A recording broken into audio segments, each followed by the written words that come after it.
فريق اولمبيك خريبكا كان كينافس باش يلحق بكوكبة المقدمة. عرفنا لونجو دي ماتش، كنعرفو فريق اولمبيك خريبكا كيفاش كيلعب، عرفنا الغيابات اللي عنده، كذلك عرفنا الطريقة ديال اللعب ديالو.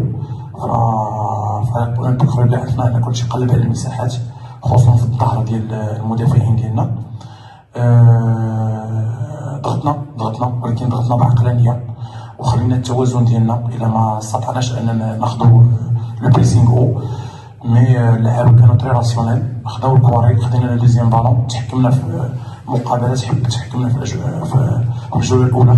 اللاعبين اللي كانوا عندنا مفاتيح اللعب من الناحيه الدفاعيه من الناحيه الهجوميه، اللاعب بعوش قام مقابله كبيره، وسط الدفاع كذلك قام مقابله كبيره، لا غراف ولا بوغيما هما جايين تحضروا التجانس.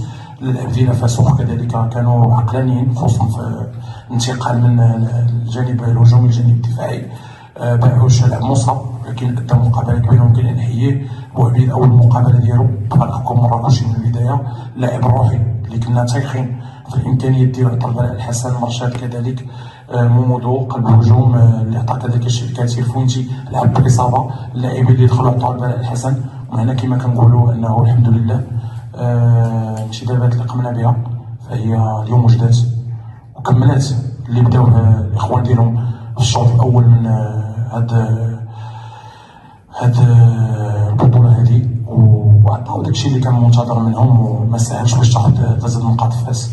تبع 3 نقاط ضد فريق اولمبيك خريبكا اللي كيبقاو فرق قويه. الشوط الثاني دخلنا في المقابله، هضرنا مع اللاعبين قلنا لهم ان النتيجه مازال 0-0، ما درنا حتى شي حاجه، نبقاو مركزين، نبقاو مسؤولين، نبقاو عندنا شخصيه داخل الملعب.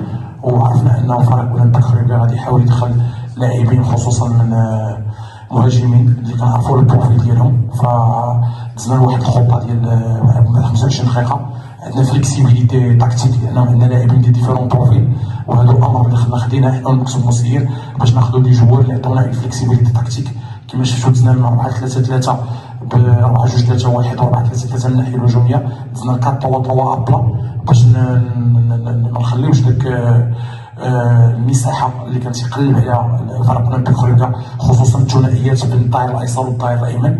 درنا دوبل كوفرتور في لي كوتي، وخرجنا عاوتاني في الحملات المضاده باش نحاولوا نفرقوا بين الخطوط ديال فريق اولمبيك خريبكا. تأتينا الامر الحمد لله، دخلنا لاعبين باش نعطيهم كذلك تنافسيه في 15 دقيقه الاخيره.